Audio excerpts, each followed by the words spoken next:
Welcome everyone to today's panel entitled Children of War, Challenges in Healing a Generation of Ukraine's War-Traumatized Children. I'd like to ask our viewers, but not our speakers, to mute yourself while listening. And then please unmute yourself if you wish to ask your own questions. 2 years ago, millions of children's lives were changed forever in Ukraine. Since the brutal invasion of Russia in 2022, children have had their homes, playgrounds, cities, and schools bombed. They have lost loved ones to the war. They have been separated from family members, friends, and everything familiar while being forced to flee or hide in bomb shelters, hallways, basements, or deep underground subway stations, sometimes for months at a time. According to official UN data, at least 600 children have been killed in attacks since the escalation of war in 2022. More than 1,350 children have been injured in the same time period. Probably these numbers are higher. And in the first 3 months of 2024 alone, 36 health facilities and 140 educational facilities were damaged or destroyed. Amid such destruction, following on the heels of COVID, how are Ukrainian children coping? What gives them the strength and hope to be children as we understand children should be? Trusting, playful, eager, and happy to experience the world. And what can we do to help them to be children again, full of promise and hope? We are honored to host 3 speakers today to discuss this from different perspectives. Khrystyna Shabat from Lviv, Ukraine, will give us a panoramic view of the situation in Ukraine as a whole, while Oksana Denysenko, a psychotherapist, will talk about what she sees in her practice here in Toronto with families who have come from Ukraine. And we also have a surprise guest, 15-year-old Yeva Zhazhuk, who left Western Ukraine in 2022 after the beginning of invasion. Yeva will talk about her personal experience living under war conditions. If you have questions, please raise your hand and I will let you speak, or put your questions in the chat section. Our first speaker today is Khrystyna Shabat. Khrystyna is a head of Child Dignity Center at the Ukrainian Catholic University in Lviv, which is a leader in increasing awareness, educating, and preventing violence against children in society. Khrystyna is also a leader in PLAST, the National Ukrainian Scouting Organization, where she began a series of sexual education courses. She has a master's in innovation and entrepreneurship and is currently working on her master's in psychology. She is a mother of 2 children with a husband in the Ukrainian army. Khrystyna, thank you for being here, and over to you. Thank you for inviting me. So I will share a presentation which are prepared, and I will make some overview of what is happening with children in Ukraine, and also what our center is doing in a way to help children. And also I will share a bit of my own experience of the war. So let me share.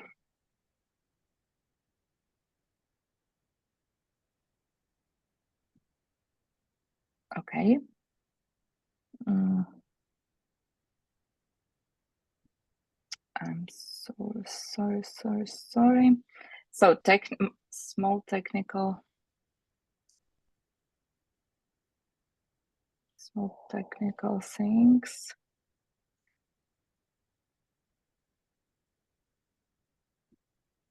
Okay.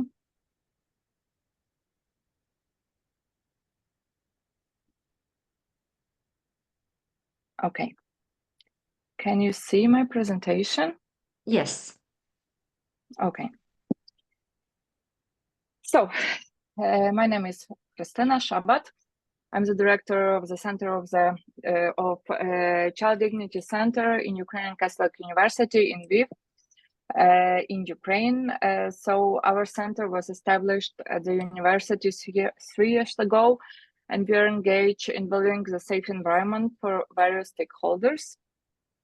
We have focused our work on 3 areas. It's healthcare, education, and the church. So the idea is that every child could grow in a safe environment by support of institutions. So we cannot go into families, but with the help of institutions, we can see children and families who need help and provide it.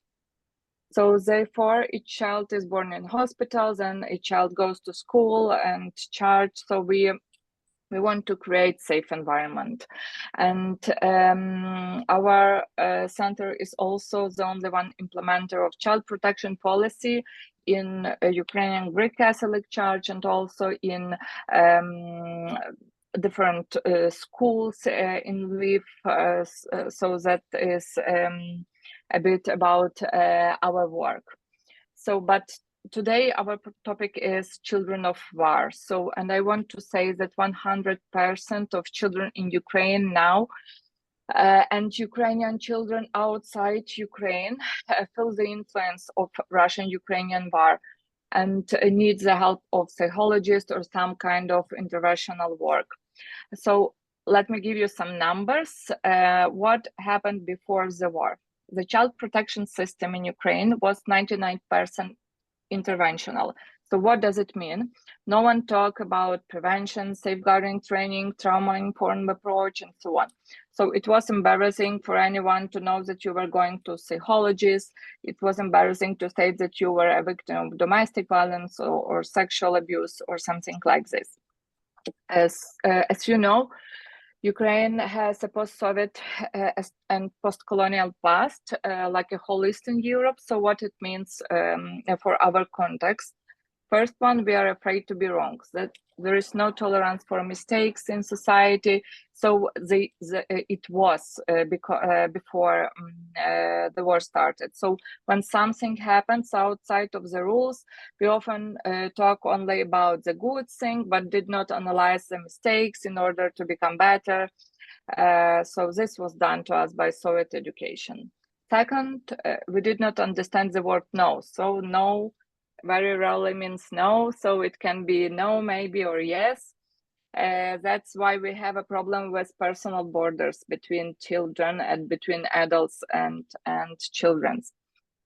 Third one is like children had no voice. For a long time, children were like an attachment to adults, so not subject, but an object.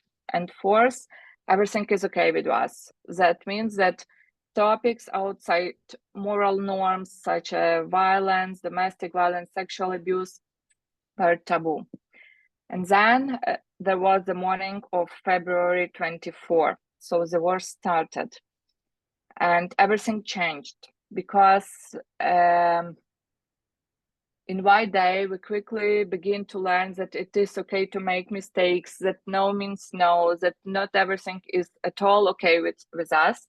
And most importantly, children have a voice. So the war accelerated life, reforms, and social elevators like 20 times. What is happening now with us? In total, we have 37 million population in Ukraine. Actually, we had, like in Canada.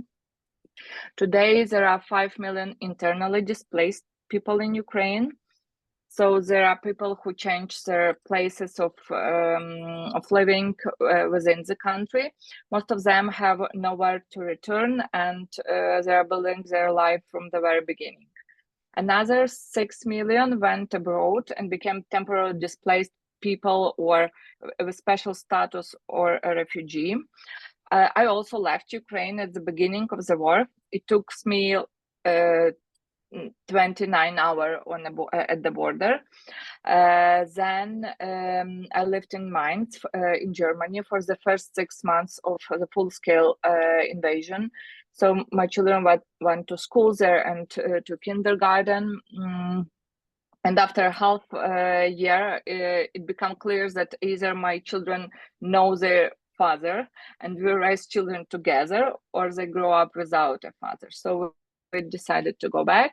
It was 100 right decision. Now my husband is serving in the army, in the artillery intelligence unit.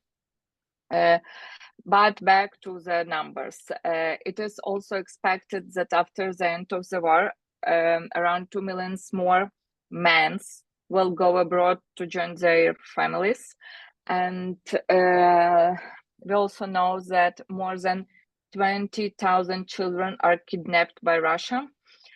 And we also know that 15% of all schools in Ukraine are destroyed now. This is a map of Ukraine. You actually know the map of Ukraine. So, but I want to make some point here. So here is the front line. You can see it. The rows are territories that Russia occupied in 2014 and then in 2024. Green one, there are territories that were liberated. And I live in Lviv. It is in Western Ukraine, close to Polish border. So only 8 regions in Ukraine have offline education now. So only in 8 districts, like oblast, we call it in Ukrainian, children are going to schools like normal.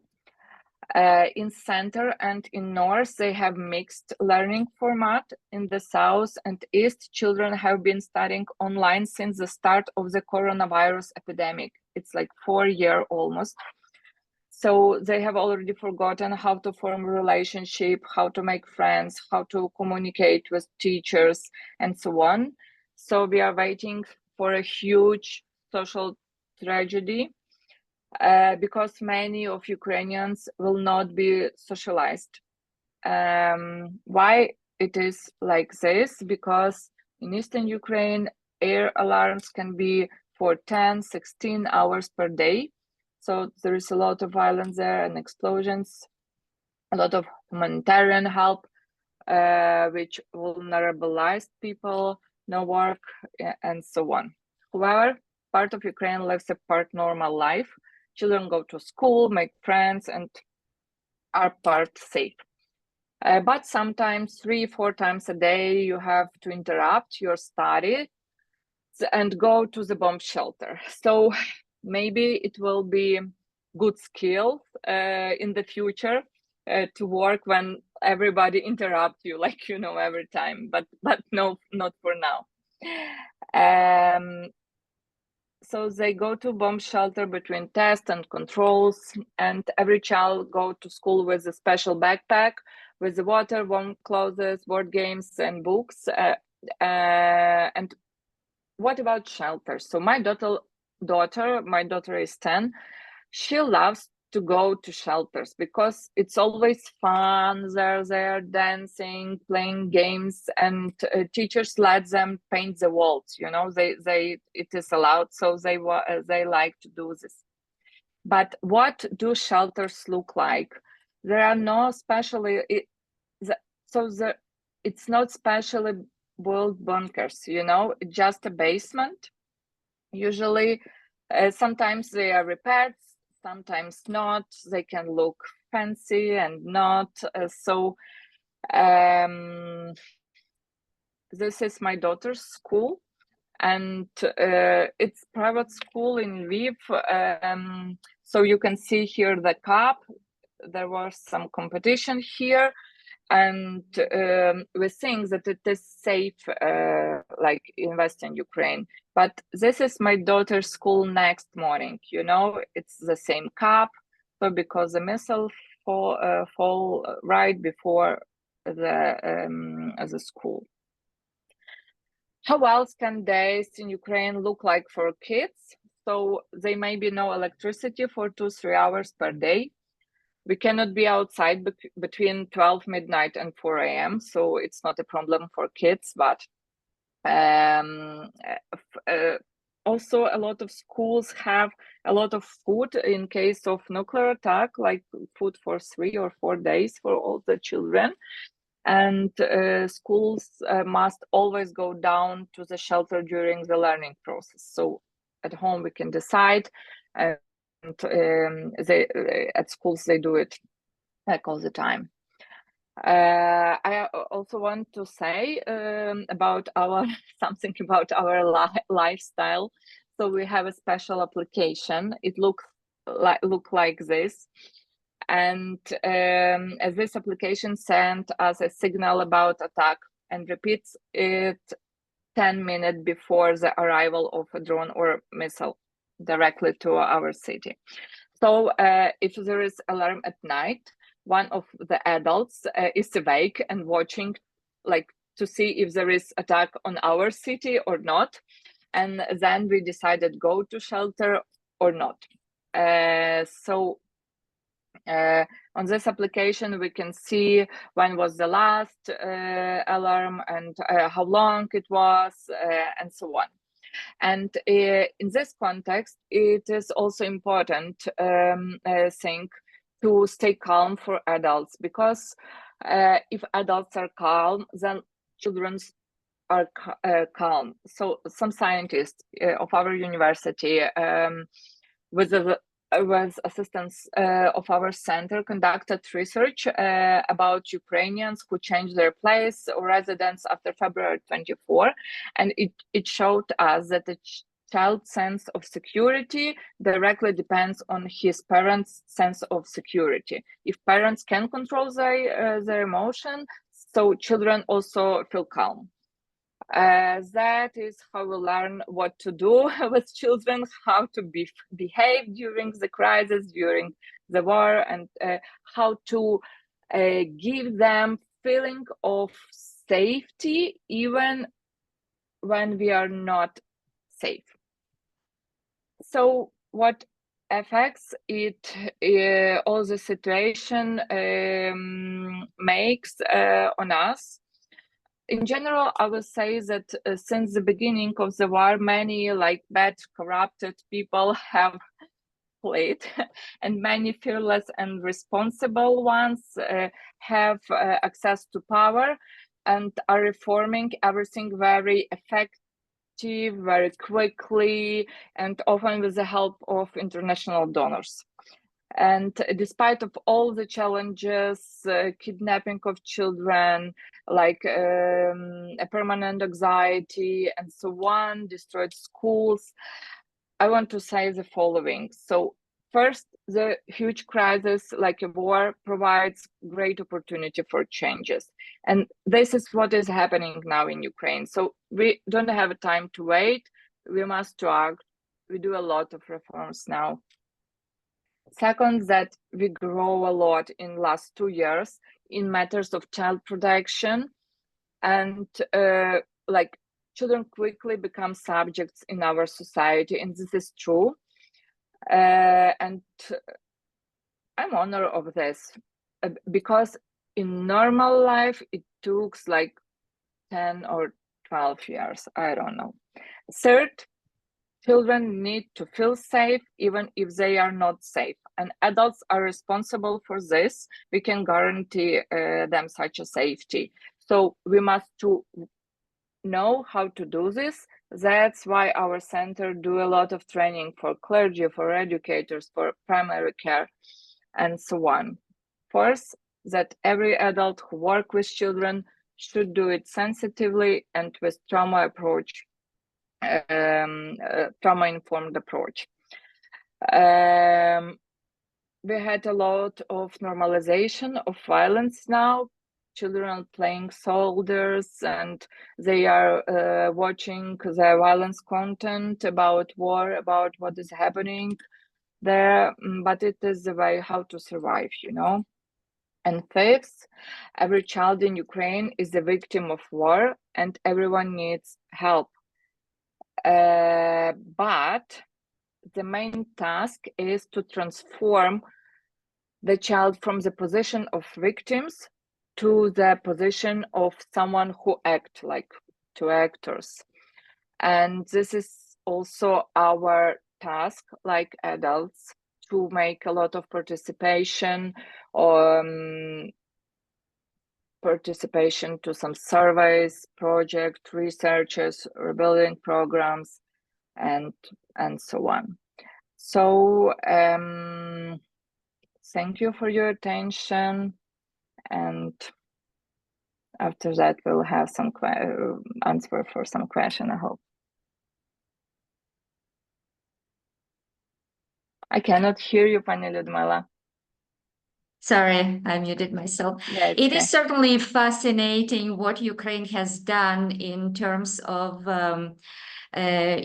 talking to violence and prevention, how many actions, how many changes have been applied by ordinary people, by organizations, and probably by the government itself.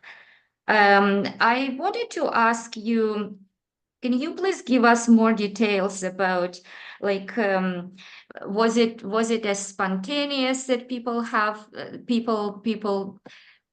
change their behavior and their understanding? Obviously, the war was a reason, and you mentioned that the changes have been done just logically, but also does it also include some talking about rape as an instrument of war?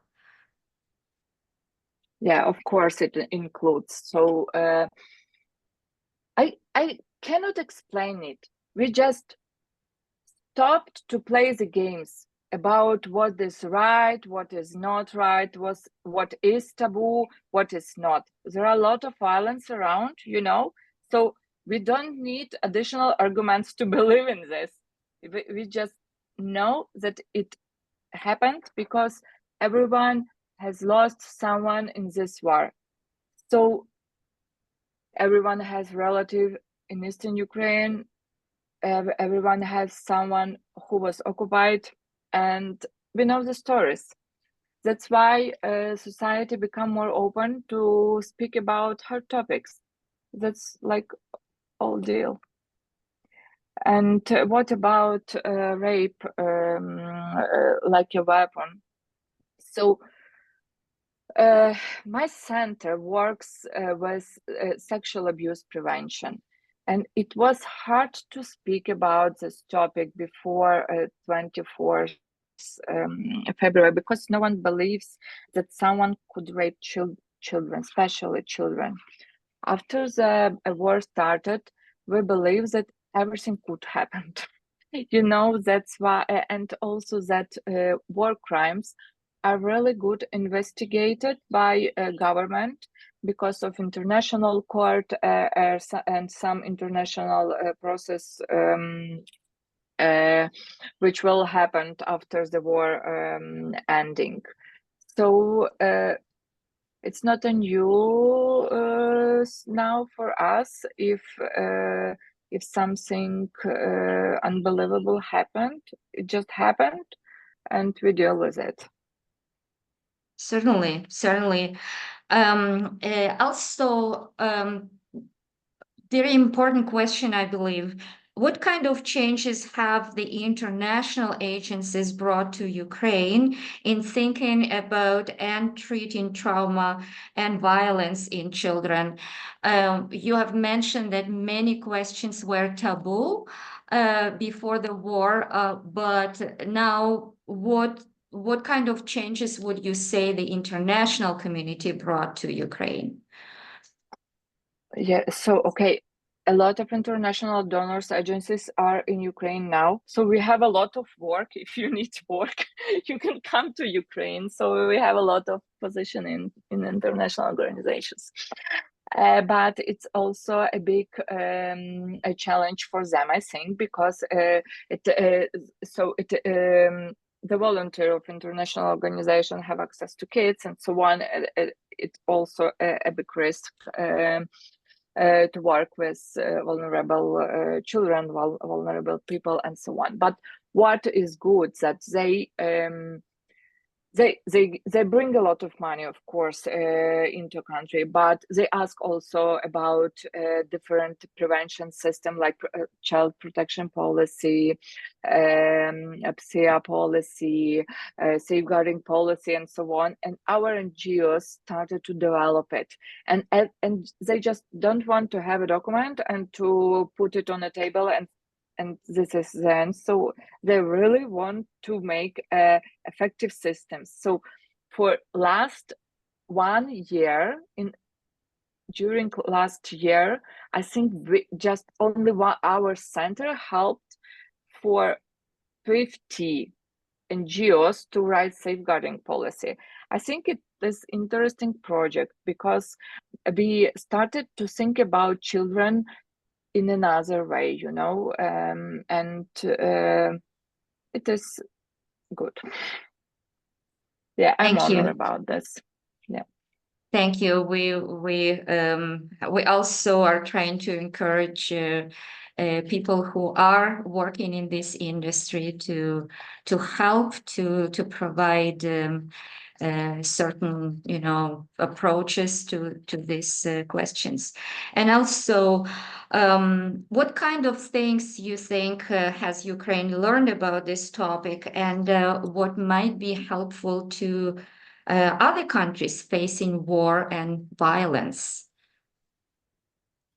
So I think the most important thing that we learn that we are not alone, and if we need help, we can ask for it. And I think we learned it like a country and like a persons, because it was too hard to ask someone for help before the war, and like when the war started, it was hard to move from the position of the like person who always help to the position to be a person who need, you know.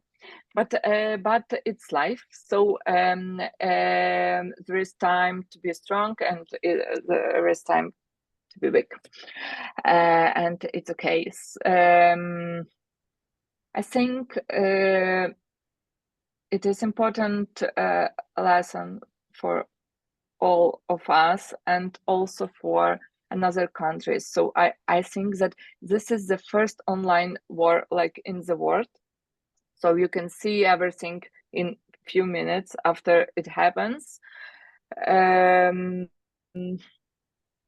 don't know.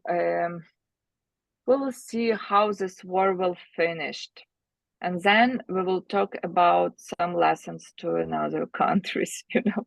I'm not ready to answer for it now. Thank you, Khrystyna, for such a thorough and detailed description of what children and their families are facing in Ukraine. And also thank you so much for your groundbreaking work on behalf of Ukrainian children. Thank you so much. Thank you. And let me now introduce our second speaker. It's Oksana Denysenko. Oksana is a mother of one boy and immigrated to Canada in 2018 with her 3-year-old son and husband. She has a special interest in trauma, immigration adaptation, post-traumatic growth, domestic violence, self-esteem, and bullying. She completed her master's in counseling psychology in Canada in 2022, the year when Ukraine was brutally invaded by Russia. Since then, she has counseled many Ukrainian war refugees, both adults and children. She will give us an intimate perspective of how we can help Ukrainian refugees, especially children, adapt and develop resilience after surviving such horrors that we here see only on the television screen. Oksana, welcome. Thank you. First of all, I would like to thank the organizers, Pani Ludmila, Pani Lesia, and thank you for the presentation. Thank you, Khrystyna. Pani Khrystyna, it's an honor to be in one space with you. You know, like I deeply admire what you do. You know, like what all Ukrainians, like how they exist there. You know, like in the war situation. It's my deep respect for everybody who stays strong there. And yeah, thank you for the presentation of myself. Like two more, like a couple more words about the beginning of my career, but was because I guess it's important that I started, and like it was a time to actually and finally come to this profession because the war, you know, put this question, you know, like either I am able to help or do I need my help myself? So this is that was the time when I asked to be transferred to the clinic to provide pro bono services for Ukrainians.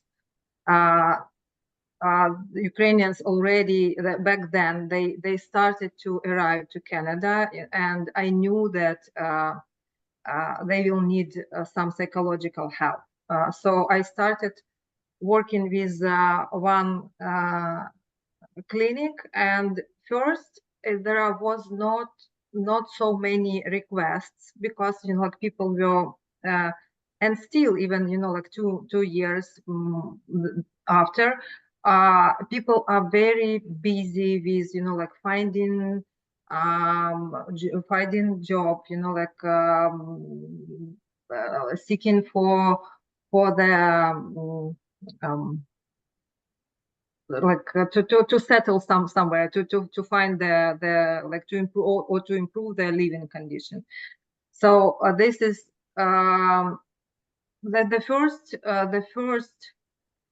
requests for the therapy were about children.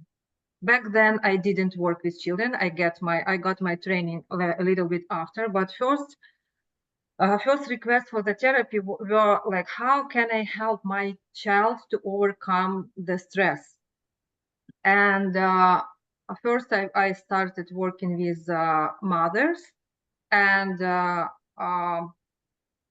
only after with kids. And what I've noticed that mothers, that what Pani Khrystyna mentioned, that and I knew it, you know, like theoretically, but I found it very effective on practice. If we can help mothers, if we can help parents to be stable, to be strong, to have this agency, that what Pani Khrystyna mentioned, like to be the subject of my life, not the object. It's not something happening to me. It's me who decides to do something. So that was a very, you know, like turbulent time for those mothers, like who just arrived, you know, like to have to, you know, like to be in this very uncertain, unstable situation because of the war, because of the immigration, because of what they experience. And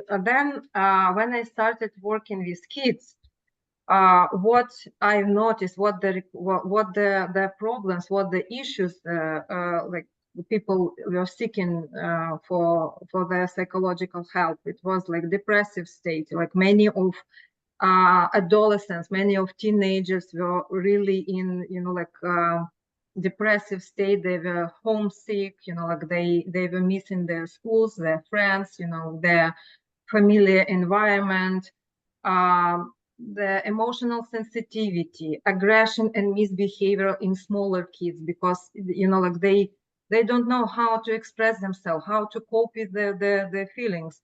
So they were more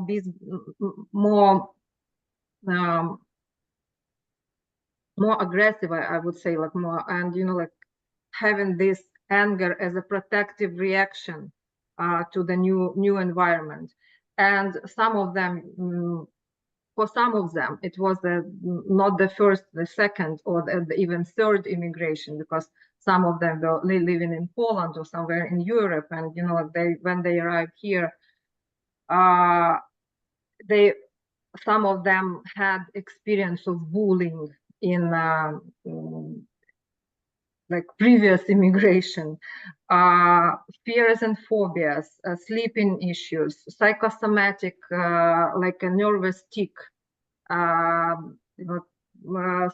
eating disorders, obsessive compulsive disorder that worsening, I remember the mom who called me and said that, my child had it before the war, and during their staying in Ukraine, and now it's even worsening, and the girl cannot come out of the house because, all that obsessive rituals and so on.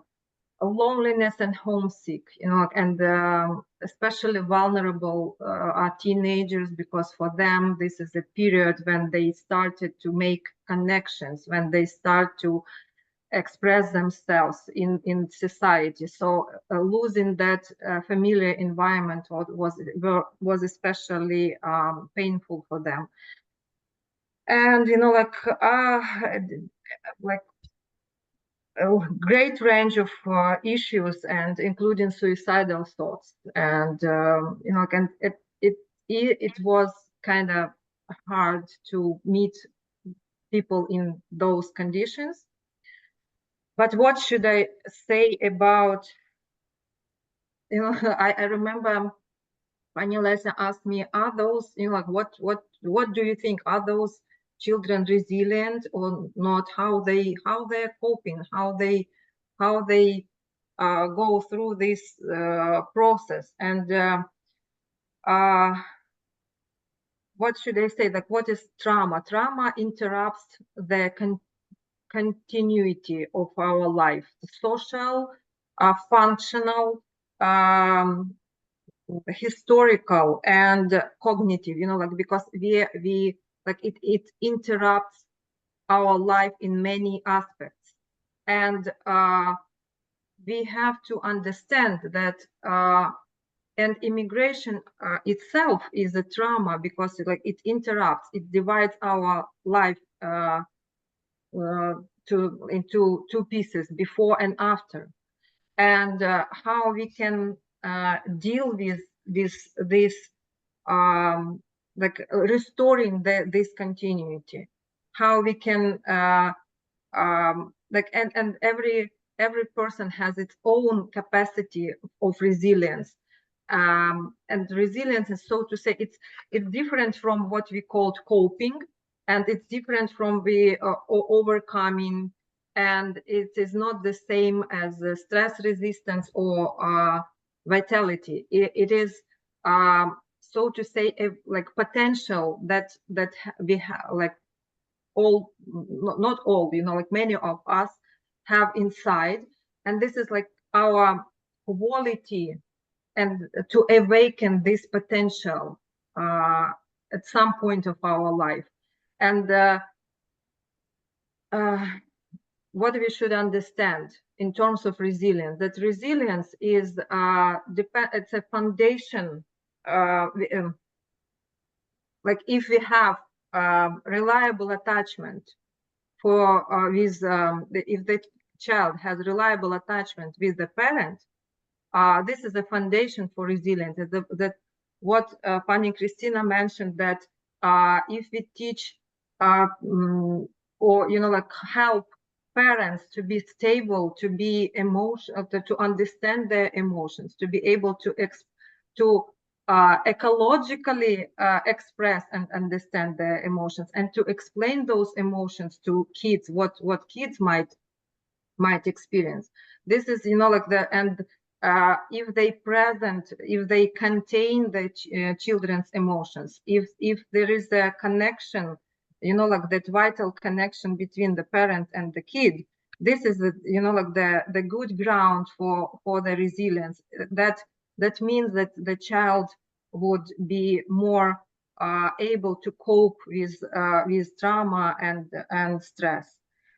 And some of the other aspects of resilience is the social environment, sense of agency, that I am the one who can impact, who may do something, who can do something.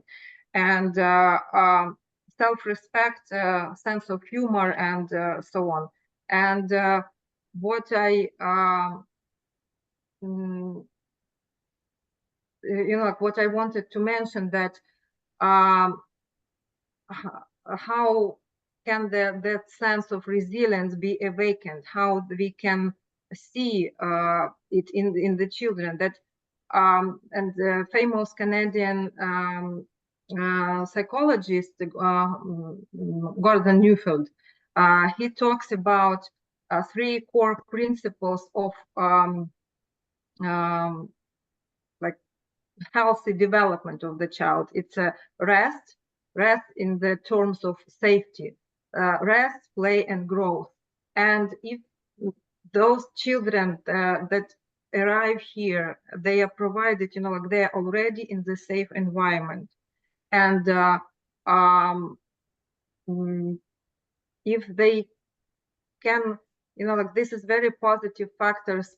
And what I noticed, that if they have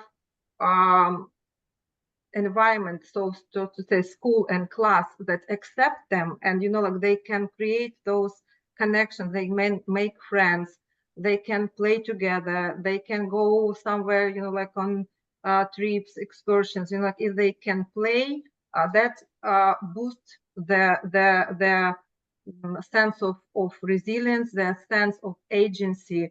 And what is important, I work in the model that uses play and art therapy. And why play therapy is especially important, because it develops the children. Children learn through play. Children develop their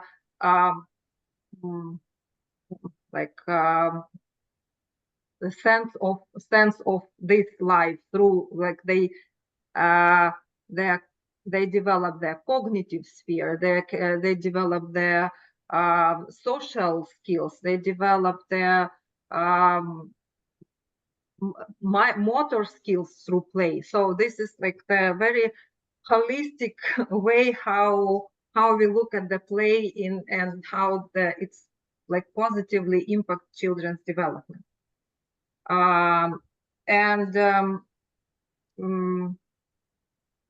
What else I would like to, what I would like to mention, like everybody's probably watching the movie Life is Beautiful, about the experience when the father created the atmosphere of play in concentration camp. That is a wonderful, like it's heartbreaking, but this is a wonderful example how adults can help kids to be playful in any environment.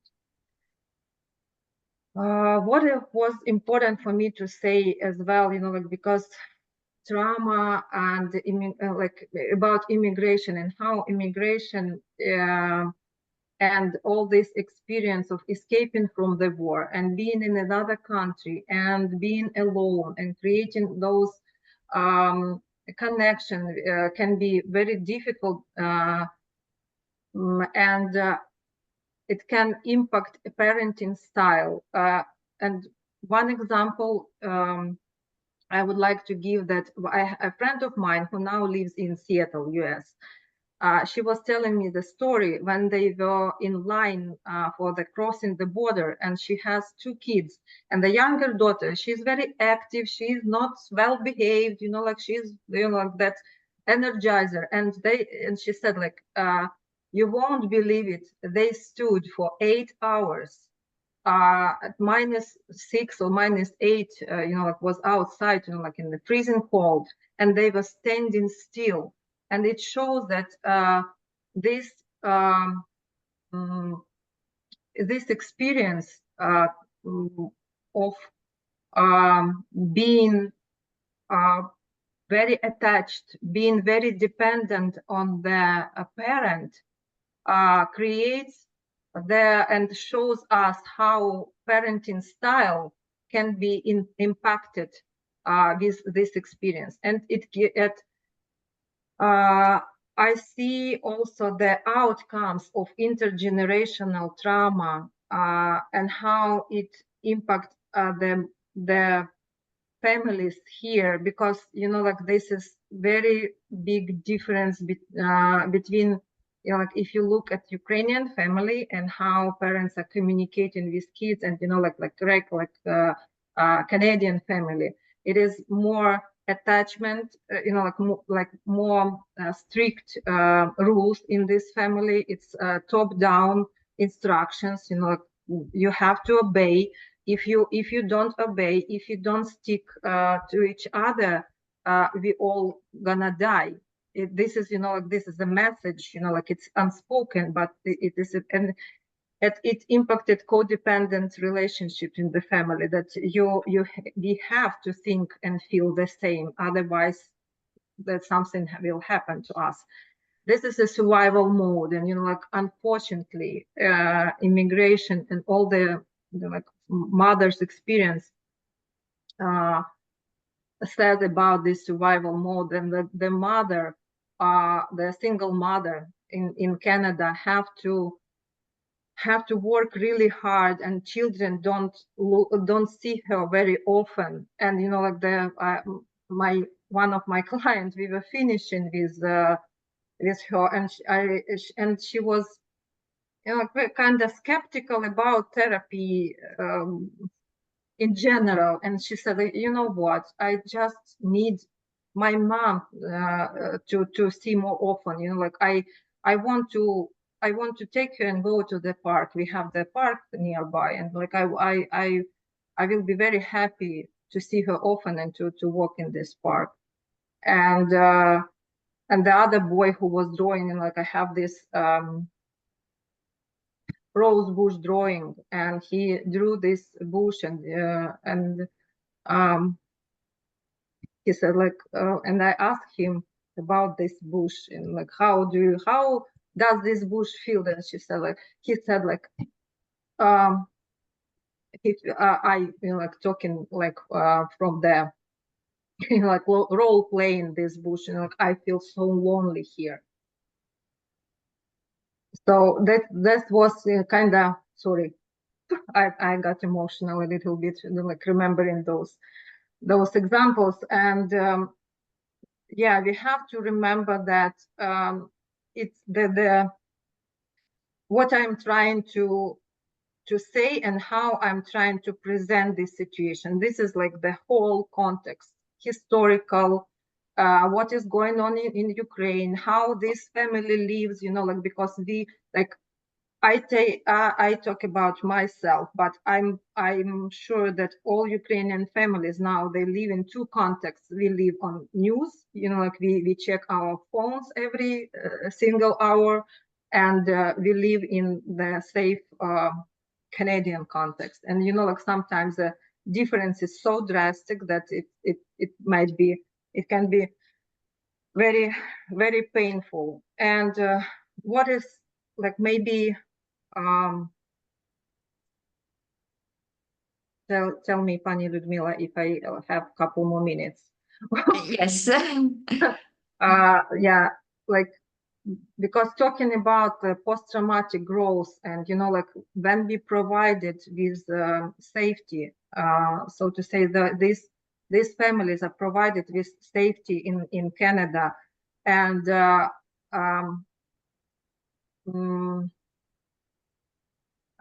like it doesn't, like what happened, like that tremendous and horrible things that happens with Ukrainians doesn't necessarily mean that people will be traumatized. Because if the child and the person has this resilience inside, if they have this agency and they can overcome, like, and they can act in the situation of trauma, they probably won't develop the trauma effect on them. So it doesn't necessarily, like, the trauma doesn't, mean this experience doesn't necessarily mean trauma. And trauma, if we traumatize, it doesn't necessarily mean that post-traumatic growth will happen, because the post-traumatic growth, it's the experience when people become bigger than they think about themselves. It's like increasing those, like the sense and value of the human connections. This is the so to say, the self-concept changes drastically, you know, like, and the person becomes more accepting either limitation and vulnerability, and as well it that the person can understand that I can do something more, like I can do incredible things, and life, the whole life philosophy changes. What is important to say that we are all affected by war. Nobody, you know, like no Ukrainian escape from that. You know, like, no, this is not my war. You know, like we all affected. Wherever we live, you know, like in Canada, in Europe, and you know, like being immigrant for many years, we all affected. But it what is important to say that we are not victims. We are, you know, like Ukrainians, and you know, like this stance that we are not, you know, like, oh, you are so traumatized, you know, like I've learned, I've heard this from the colleagues, you know, like in the beginning, like especially Russian colleagues, like in the beginning of the war, it was, you know, like very embarrassing how to, you know, like people had these connections, you know, like the all institutions, you know, like psychological institution had these connections, and then this narrative, you know, like you are so traumatized. This is not right at all. You know, like we are subjects. We are those who stand against the violence. And this is the stance for the Ukrainian kids and for the Ukrainian people to address that they have dignity, they have their strengths, they defend, they fight hard, and they defend their freedom and their independence. And this is what was very important for me to emphasize today. And one short example at the end, I remember that on the Ukrainian festival last year, I saw Ukrainian girl like in beautiful outfit, you know, like with all this flower wreath like on her head, and she was standing on the street, and she was selling these Motanka dolls. She fundraised the money for some brigade, you know, like army brigade, you know, who fight in Ukraine. And this is what we should know and remember about Ukrainian kids, that they are strong, they are resilient. Yes, sometimes they need help, but this is the lesson that we have to learn from them. Thank you so much. Thank you. You have mentioned the parenting style, and I just would like to ask you a question. How do Ukrainian parents transition to a more relaxed Canadian parenting style after they immigrated? Do you notice the benefits of doing so on their children or not? Like you mentioned that back in Ukraine, the parenting style is very strict. You have to do this, and this. There is a certain routine, and the school, the homework, then after school activities, and you must do this, and that. And we know that in many cases, we impose on children too much. They do not have, time to play or even express themselves. And here you are in Canada, and the parenting style is more relaxed, and they have more freedom for their own things. So how do you think parents accept it or not, adapt to this different parenting style or not? Yeah, thank you for this question. I was thinking about myself. Either I'm like on the Canadian, more on the Canadian Canadian style mode, or Ukrainian. I think that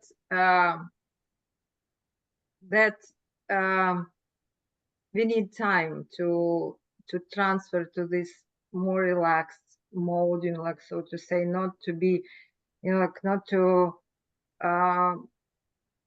demand that much, like, not to, first of all, like, if parents realize that this comes from that survival mode, that from, like, we have to be more competitive, we have to be, and I don't think, like, there is no right or wrong.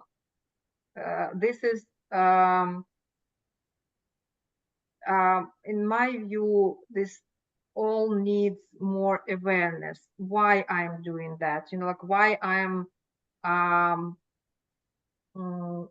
like, require from my kid this and that.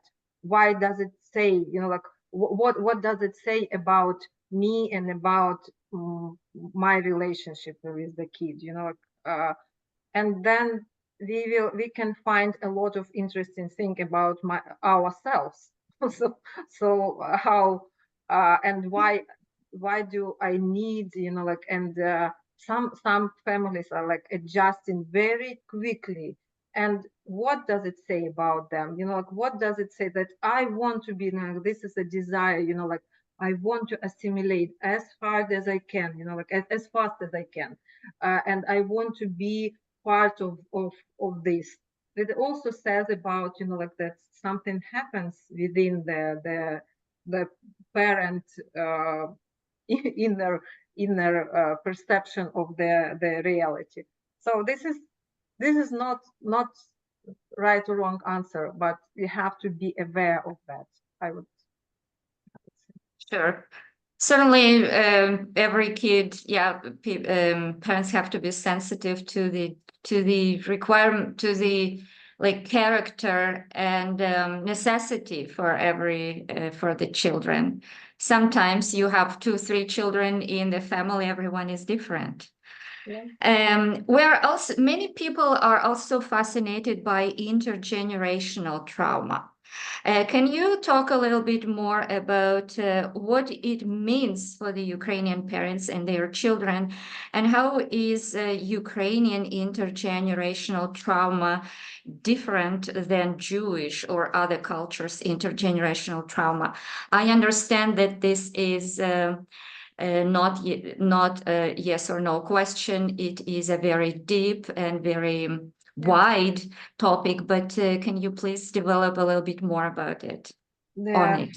Yeah, if we take only one, because Ukraine was, and this is very important to understand the historical and social historical, social economic context of the country, to understand how the parenting style formed, and how those views were formed. And even if we understand that Ukraine was a battlefield for the, like, revolutions, like, deportations, like, mass,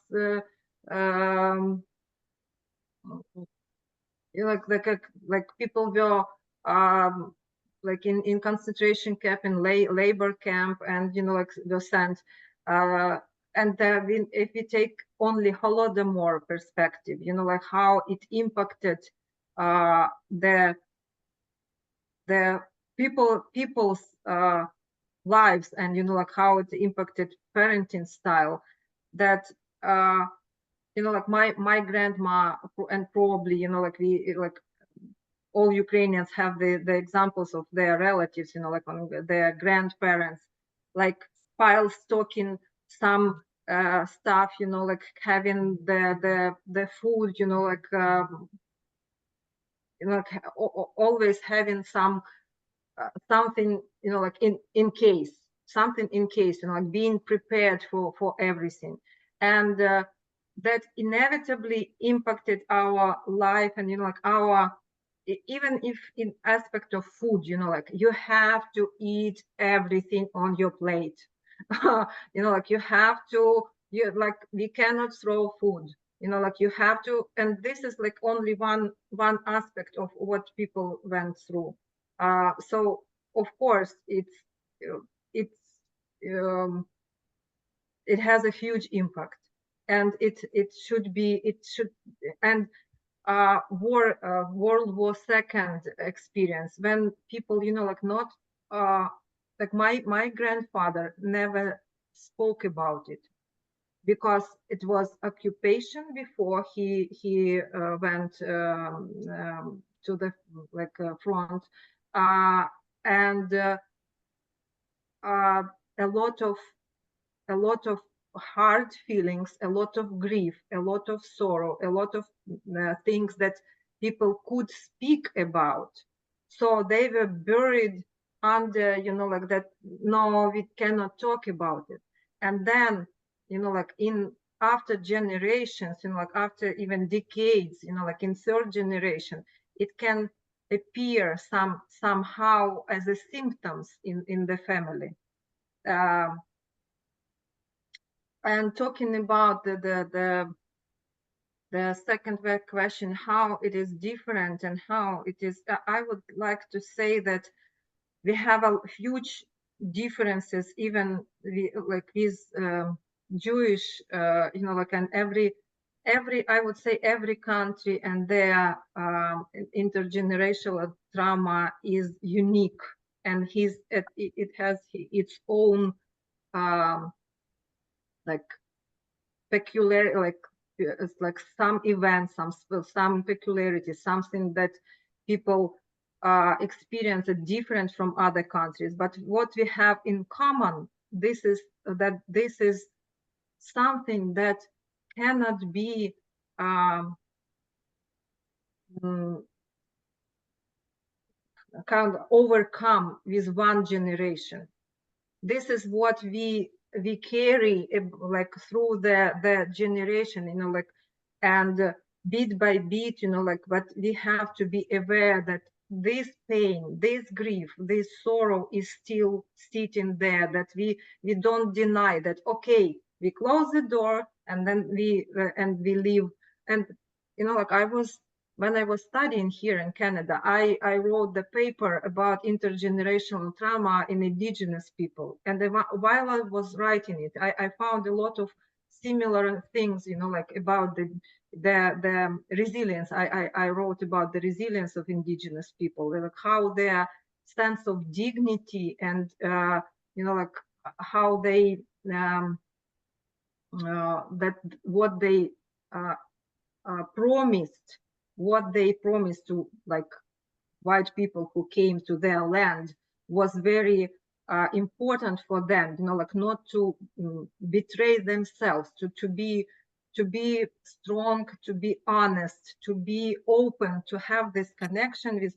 And you know, like a lot of common things I found when I was working on this, you know, but this is the huge topic. I can talk for hours. Like, I don't want to take all this time, but this is something that we have to pay attention for.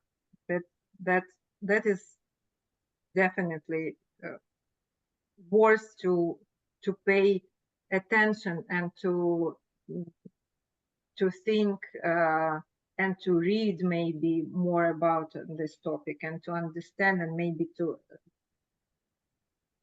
bring our awareness to it, so to say. Thank you, Oksana, for such a fascinating and intimate talk to help us understand what our children face in a completely new country and what is helpful for them. I'm inspired by your pro bono work at the beginning of your career to help our children and their parents, especially their mothers. I also wanted to remind our audience that you can ask any questions. Please just either raise your hand or put your questions in the chat. And now our last speaker is a surprise. we were able to find her this week, and she has bravely decided to tell her personal story so that we can better understand what it is like to live under war conditions. Yeva Zhezhuk is a 15-year-old, originally from Rivne, about 200 kilometers from Lviv, Western Ukraine. She lived in Ukraine until the end of March 2022, when she came to Canada with her mother, her aunt, and two cousins. She is a grade 10 student in Mississauga, Ontario. She likes sports, reading, cooking, and she plays musical instruments, guitar, trumpet, and French horn. She also likes to sing. Yeva, welcome, and thank you so much for agreeing to share your story. Hello, I'd like to first thank you for letting me present the story of me and most importantly my friends. So yes, I moved here at the end of March in 2022, and I experienced some conditions, um, but luckily I was more fortunate than most of my friends. So on the morning of the 24th February, the day the war started, I was waking up to go to school. I was so ready to have an argument with my homeroom teacher, as some other children always put some garbage in our classroom and then we get blamed. And then I opened my phone. It was 5:30 a.m. and I saw the news that the war began. And honestly, I did not believe it in the first moments. It was quiet in Rivne in the first day. The second day was a little bit of a worse morning. But a lot of my friends were endangered from the very first day. My closest friend, her name is Marusia. She lives in Kiev, and she woke up because her city started to be bombed. And then I have another friend who lives or lived in Donetsk. I haven't heard from her in a really long time. She also woke up because of the military equipment going through her city. And I just think that is such a horrible thing to ever experience. On the second morning, it was also 5 a.m. I remember I woke up and then I always go to look in the window first thing. I open the window and then I hear the sound of explosion. That was the day they dropped a bomb on the airport of my city. And I don't think I can describe in words how horrible of an experience that is to realize that you had friends living next to the place that potentially you're never going to see them ever again, depending on where it fell. And then no one could share the information what happened the first few hours. I felt honestly horrified as well, although we knew that the war has been going on for a long time, since 2014, my family has been following all the news always. My father has also been to the front lines helping as a volunteer.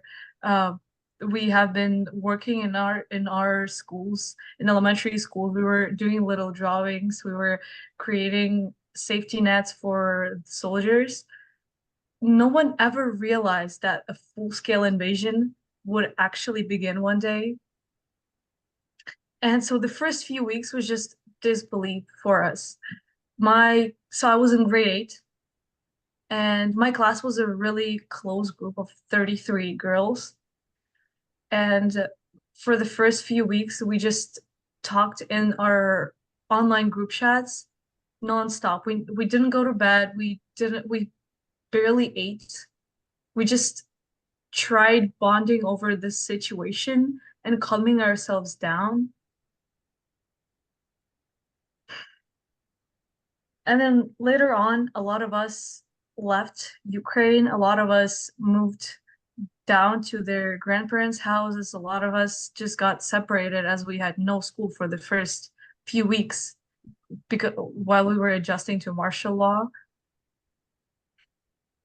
And later on, of course, we began studying again. It was all online form, although we were in Western Ukraine, which was relatively safe. And my school used to be a kindergarten, so we don't have a bomb shelter in our location. So it was extremely dangerous for us to go back into the building. So now, as I know it, my school is back into daily in-person studying. And they made a little shelter. They found a small basement we had under our cafeteria, which doesn't exactly fit everyone. So a lot of people just get picked up. But they are adjusting. It is impossible, of course, to continue studying as it used to be. It is impossible for us to just exist as we would normally, but that is the reality. The most difficult thing about everything um, was understanding that this is the reality now. This is how it will be for the closest time, at least. And just getting over it and continuing life despite knowing all those horrors are happening, despite understanding that so many people every single day might not be seen anymore, that a lot of our families that are close friends might just not make it out of alive from the same day. So while I'm in Canada, my mom is still in Ukraine now. My dad is still in Ukraine, and then my mom's side of the family is there. And the last time my mom came over to Canada, she brought me a little souvenir, which was a piece from a bomb that she was lucky to survive. She never told me the story over the phone, but she went to a dentist that day, and just a missile fell onto the building almost next to her location. And she was able to find all of those little metal pieces. She's luckily safe. She was uninjured. But it's just unrealistic how just if she was one more building over, I could have never seen her again. And same thing for so many of my friends. If, for example, same friend who lives in Kyiv, or um, my father's goddaughter, they all live in Kyiv, and it's just impossible to believe that if not for the armed forces of Ukraine and their strength and their dedication to protecting the country, so many people would just vanish. It's so hard to come to in terms as children of 11, 12 years old we were at the beginning. Even now, as we're just, most of us are still reaching 16 from my grade, we just don't, it's impossible to grasp, I can't put my head around it. But out of everything, I feared the most for the cultural heritage of Ukraine. As weird as it might sound, I was always a child who loved Ukrainian language. I wanted to become a Ukrainian language teacher. I loved the culture, the arts, the music. It was just so hard to understand that this might be where everything gets destroyed if something goes not the way it should, if we don't get justice and all of the cultural heritage disappears. So many stories, so much art, so much music just vanishes. Same, although Ukrainian language was banned, what, 170 times over the span of the last 200 years, and it's still alive and it will live as because of immigrants. But the cultural heritage, like paintings, like monuments, the mosaics everywhere, I'm just still so afraid that all of it is going to disappear and then continue being unnoticed, although it should be a crime to, and it is a crime to destroy such culture of a country. That was definitely my biggest fear, outside of the fear of not ever seeing my great grandma, my grandma, or my mom and dad again. But to cope with that, while I was still in Ukraine and while I'm here, it's mostly just socializing with friends and coming up with jokes or ways to um, make it all seem lighter. Although it takes time to get adjusted to that. And then another thing that was really difficult is understanding that you can't really help with anything. We as children, we were, even if you're 11, 10, or even if you're 16, there's not too much things you can do to help out. Of course, there's always volunteering, there's always supporting or writing letters that might help. That just seems not enough, as we see so many people volunteering on the front, so many people donating money to help all of that. We children, we can't do that. We're bound to studying at school. We need to continue with our lives to be able to, well, work for Ukraine in the future and be the new workforce, the new generation that brings the country up again. But for now, it's just we're watching everyone contribute to surviving, contribute to protecting the country, and we don't have much resources to go off. We can't donate because we usually don't have a job. We can't really go to the front lines because we're too young to help. We're too young to enlist. And it's so devastating to understand that you really want to help and that you would help, but it's just not the right time yet.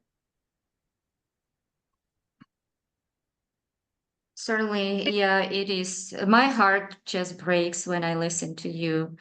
At the same time, I feel I'm so proud of you and your generation of teenagers, because I see in your talk, I see resilience, and I see the awareness and hope, a great hope for the better. And I feel and I see in you that once you study and finish your study and get jobs and settle in a society, that you have a strong desire to help Ukraine, to help preserving cultural heritage. The cultural heritage survived through so many generations, and it will. Ukrainians, wherever they are, they sing, they dance, they they cook their own food, they teach children in this way. I am quite sure that our new generation is a big hope. I also wanted to ask you a question. What was the most difficult thing when you came to Canada, and what was the most surprising or most pleasant thing for you when you came to Canada? Well, first of all, the most difficult thing was, of course, socializing. There is a lot of social stereotypes about what Ukrainians are or about what Eastern Europe is. And it was really hard to get into the community of children here, as of course we're all developing. We're not really smart. We don't have the understanding of all the social cues yet, or what's normal, what's insensitive. And I had some weird questions asked to me. For example, someone asked me if we have washing machines in Ukraine. And there were many more very insensitive comments made too. And I sometimes get spam calls that just insult me for being Ukrainian. But despite that, I think the hardest thing was also understanding the school system. It might seem that school is the same here, and the school is the same back in Ukraine, although it is not. And no one really prepares us to this, as the expectations differ greatly.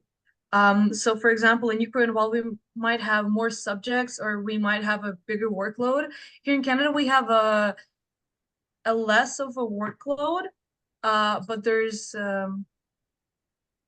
the questions and the meaning and the focus of the educational system is different. So for example, in Ukraine, we focus a lot on getting good marks. We focus a lot on gathering all this knowledge and being able to do the things that are asked from us. And in Canada, people want us to understand the material and then apply it in completely unrelated fields. And the third thing I'd say is it's really, really hard to get over the language barrier and find friends that are okay with you not being exactly fluent in English, not having the same mindset as every other child might have here. Thank you for this comment, which leads me to another question. What would you like people in Canada to know about your experience in Ukraine, and how can Ukrainians here in Canada help you and other children who are coming to live in Canada? What can we do? Maybe you suggest, please be nicer, be more inclusive.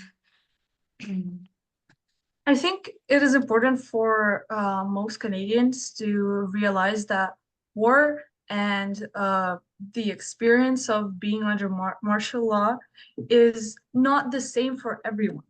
A lot of people just generalize that, oh, but if you weren't in in the at the front lines, you didn't experience it at all. And I'm not trying to say that the experience is the same for everyone. They're just there people need to learn how to stop diminishing the experiences of some people because someone else had it worse. And it is important to provide more support to the people who had it worse, of course. But it is important to also realize and accept that everyone has gone through this. Everyone has been through this together. The Ukrainians are going through everything together. And although it might not be something that happened to us, it might happen to our friends, might happen to our close family, or we just might see a lot of stories about it. And it is important to realize that it's also not everything that is shown is what it is, and not everything that is not shown does not exist. So there's things that we just cannot share on social media simply because it might get blocked, or we can't share because it's just painful to even think about it or mention it anywhere. And people need to learn to understand that someone might be going through something that they don't want to share. And to help with the children coming here, I think it would be very useful to have like socialization clubs for Ukrainians. I tried joining a program when I just got here, but no one really talked to each other. So, because everyone was from a different country, and specifically there was two Ukrainians, and we never got a chance to talk to. So I think it would be important to have more organizations like the cultural schools we have. For example, here in Opel, there's Ukrainian Школа, which I volunteer at. I have a t-shirt here. Nice. But yes, I think it's the most important thing for children is finding friends and being able to share our thoughts and opinions and just spend a good time together and distract ourselves from everything happening. Very important. I also wanted to mention that in the Shevchenko Museum, we have tons of art therapeutic programs, like with art, with singing, with emotional drawings, and much like that. We work with the organization called Culture Link, and if you have a chance to join us, please, very welcome. It was a heartbreaking and heartwarming at the same time, Yeva. We're so grateful that you came to us and tell us your story and a story of your friends on how the war affected you, your family and friends. It is something that we will all remember, as your story has touched our hearts deeply. If I invite the audience to ask your questions, if we feel like we have covered everything, then I would like to conclude our panel. Thank you to all your wonderful speakers for such a dynamic and thoughtful session. I know we have learned a lot, and we're grateful to you for all to help us to understand what children and their families are going through and how we can help them thrive rather than just survive. I know that we will be all thinking about what we have heard today for a long time. For those of you who want to know more information about our museum and future events, please visit our website, which is www.shevchenko.ca, as well as our Facebook and Instagram. And also, I would like to thank from the bottom of my heart to all people who made this session successful. I'd like to thank Pani Alexandra Rudkevich, who carefully and thoroughly coordinated this event. Thank you, Pani Lesia. And I also would like to thank Margarita Pukhachenko, who was behind the scene, providing us technical support, making sure that everything goes nice and smooth. I also wanted to say that the session has been recorded and will be soon posted on YouTube channel of the Shevchenko Museum. Thank you so much, and I wish you have a very pleasant evening. And for those who are in Ukraine and for Canadians, please have a lovely afternoon. Thank you so much. Thank you. Have a nice Thank you.